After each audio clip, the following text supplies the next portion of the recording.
Nice to meet you too. Justin? Yep. Yes, thank you. Agi.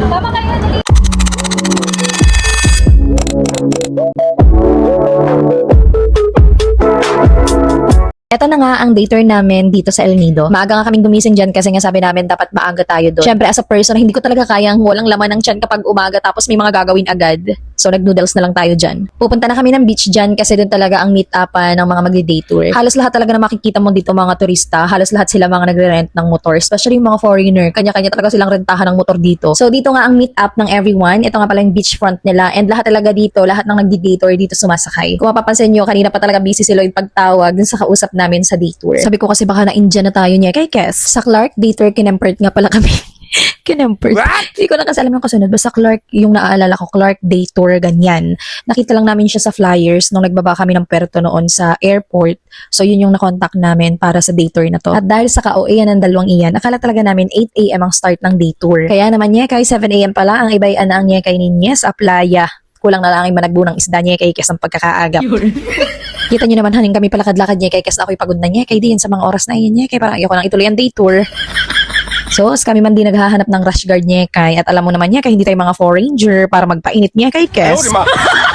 Pagkatapos nga naming pagurin ang aming mga sarili ng kalalakad, finally nakakita kami rito ng tindahan na merong rush guard. Tapos meron din sila mga souvenirs rito na pwede ninyong bilhin. 'Di ba? Halatang halata namang ready kami pagdi-day tour. Kasi magdi-day tour na lang at lahat. Ngayon pa lang kami bibili ng rush guard.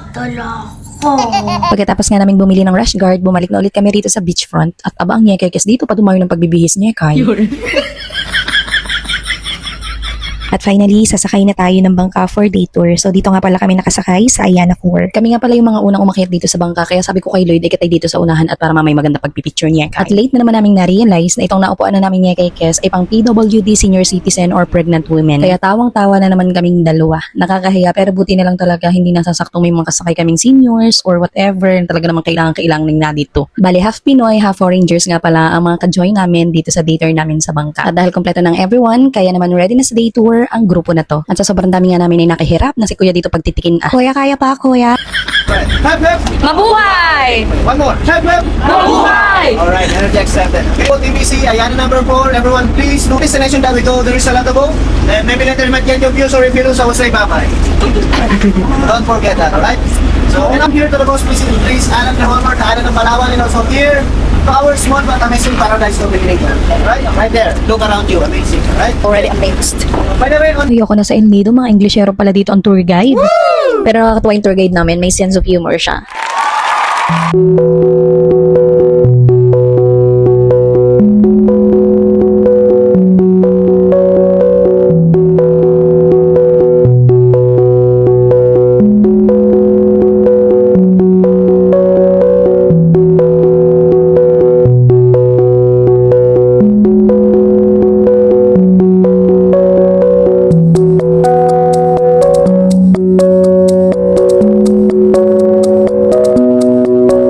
Ito yung first stop namin and bali langoy-langoy lang ang everyone dito para makita ang mga mahihiwagang coral sa ilalim. At bilang hindi first time makakakita ng corals at medyo sawa pa sa mga paglalangoy niya kay sa amin, ay hinayan ko muna mga foreigner na hala magsilanguyan kayo dyan at ako magpipicture lang dito at malagkit niya kay Kes. First stop lang ang ilangoy na agad niya kay. Ay sabi ko hindi tayo maghapon dito ang lalarga-larga sa dagat ay malagkit. Kaya sa isip-isip ko lang hanin niya kayo dun sa mga naglalangoy sa kayo. Akala yata ganun kasarap ang pakiramdam pag naglangoy ka agad ay umaga pala ang niya kay kami maghapon dito sa dagat. Sige nga, pag hindi ka nilagkit ng malala. Basta karamihan talaga naglangoy lang dyan mga foreigner kasi talagang syempre sabik na sabik talaga sila sa mga swimming and everything. At kaming mga Pinoy naman ay kublihan dito sa makakanlong. Abay, syempre ito makahabol naman yung mga foreigner na iyan sa kulay namin, honey. Ito na nga yung pangalawa naman naming stop at dito talaga ako na-amaze sa beach na to. Sobrang ganda, para talaga ako nasa paradise. Basta sa tour na to, ito talaga yung island na pinakagusto ko sa lahat ng napuntahan namin.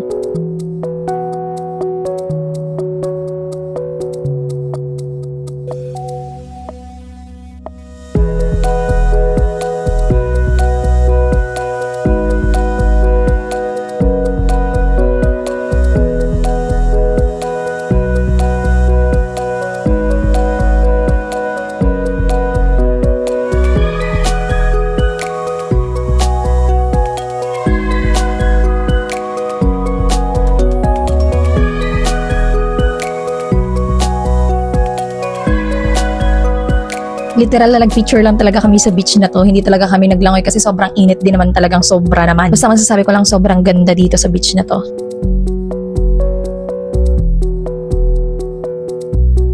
Iniintay lang nilang makumpleto ang mga kasamahan namin sa bangka at pupunta naman kami sa panibagong island.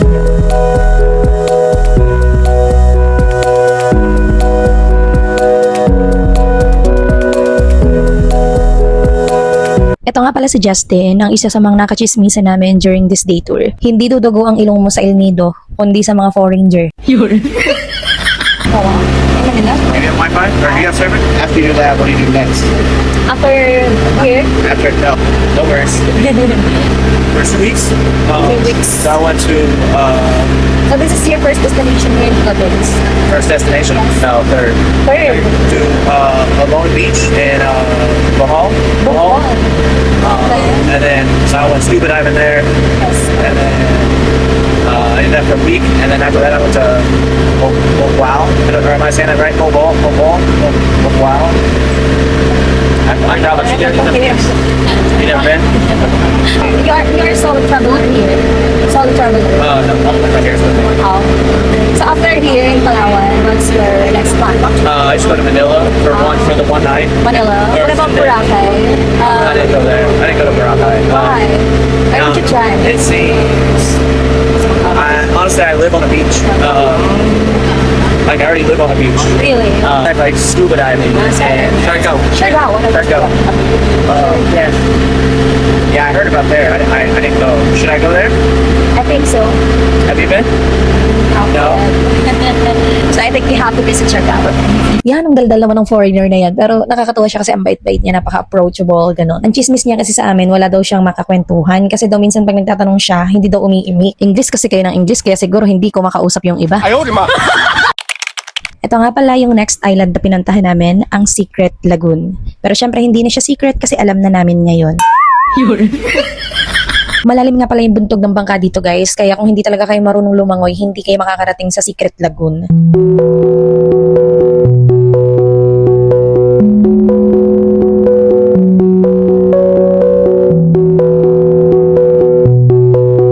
Ganyan pa nga kahaba ang pila bago kami makapasok dyan.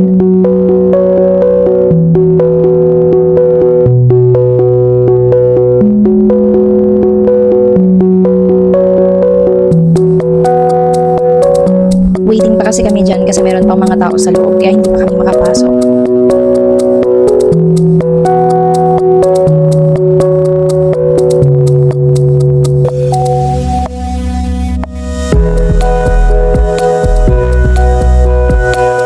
Struggle nga lang talaga dito pagpasok kasi ang liit-liit lang talaga ng butas dito te, pero buti na lang pinalaki tayo sa Burawis.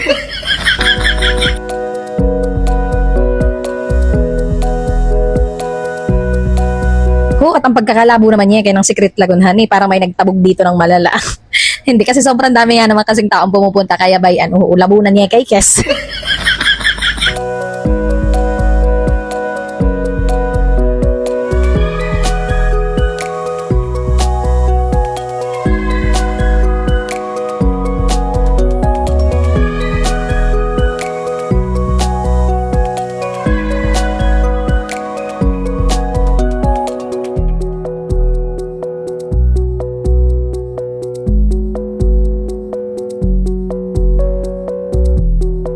At kung gaano rin naman katagal kanina nung pumila kami para makapasok dito sa lagoon, ay ganoon din naman katagal ang pila paglabas. Isa kasi ang lagusan ng pagpasok at paglabas. Kaya habang may mga pumapasok, nakapila naman kami para sa paglabas. So iintayin namin lahat makapasok ang everyone. Nakalabas na nga kami ng Secret Lagoon dyan at nakasakay na ulit kami sa bangka para sa next stop naman namin.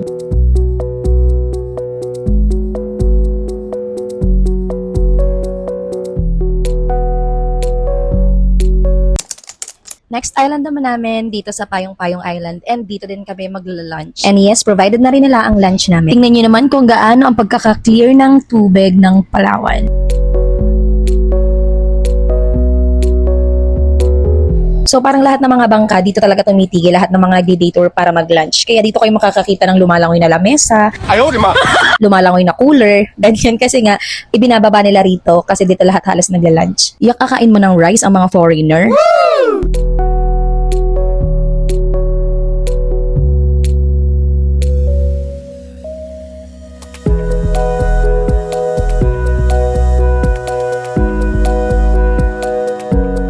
After ng lunch namin, diretso na rin kami sa last island na pupuntahan namin.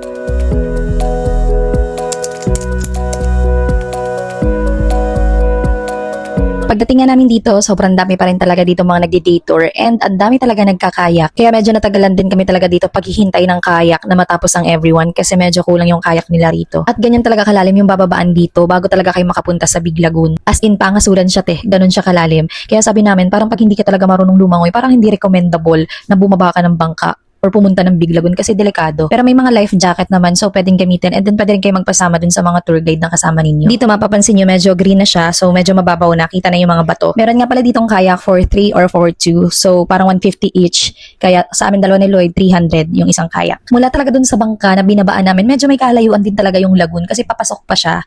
Ganon. Sobrang layo. Abutin ka na lang ng hibas hindi ka pa nakakarating. Pero kaya naman. Mabilis lang din naman pag magaling ka talagang magpapadel. At buti na lang talaga meron akong asawang magaling kukuha ng picture. Kaya sa kabila ng magagandang picture na ito na nakikita ninyo online, yan talaga ang nasa likod ng camera na yan that time. At hindi lang cameraman, meron din akong poging taga-saguan. Panay, ang pauwi. Laba syempre, baka hindi na tayo picturean sa susunod niya. Kay. Yun.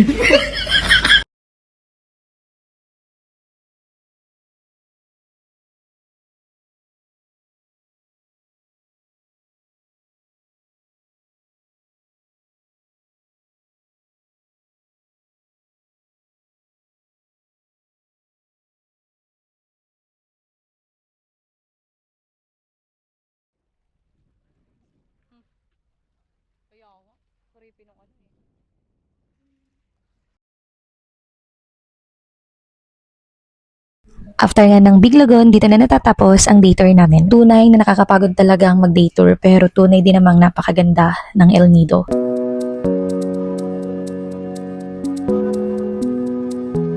Saktang 5 PM din kami nakarating ulit dito sa beachfront ng El Nido. Isa rin talaga sa nakakatuwa kapag nagdi-day tour, lalo na kung hindi nyo talaga kilala yung mga kasama ninyo. Ang dami ninyong makikilala, makakakwentuhan, ganyan. Justin, Yep. What's your name again? EJ. EJ. EJ. This is my husband. Yeah. Yes, thank you. Have a good vacation here. At kung seafoods ang hanap ninyo, pwede kayo ditong bumili at magpaluto. Malapit din to sa beachfront nila. So tinanong ko, naging curious ako kung magkano yung kilo ng banaga nila, 4,000 te. Kaya kung may 4,000 ka, makakatikim ka na ng 1 kilo ng lobster ng El Nido.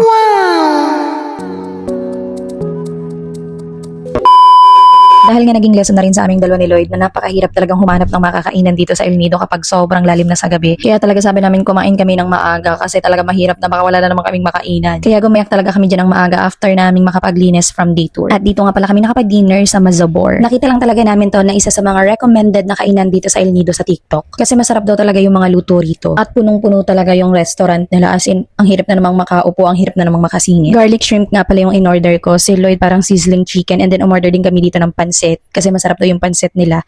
Pero sa totoo lang hindi na namin yan nakain kasi nga busog na talaga kami. At totoo talaga ang chismis, masarap nga yung mga luto nila rito. As in nagustuhan ko talaga yung garlic shrimp. Basta kung naghahanap kayo ng makakainin sa El Nido, must try Mazabor and then i-try nyo talaga yung garlic shrimp nila, ang sarap. Sa sobrang kabusugan nga namin, hindi na talaga namin nakain yung pansit so tinake out na lang namin.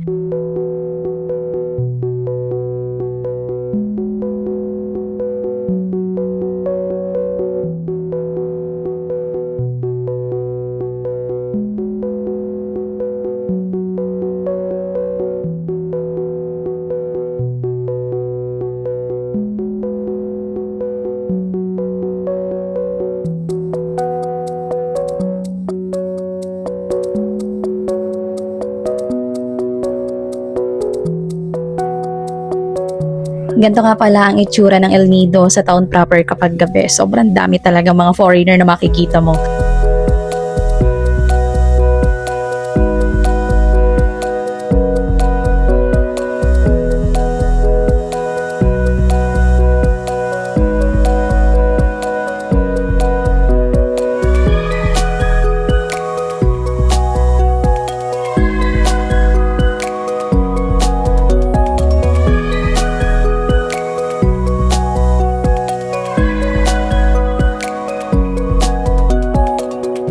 Yan ang mga kaganapan sa day 4 namin sa Palawan. Thank you for watching, guys!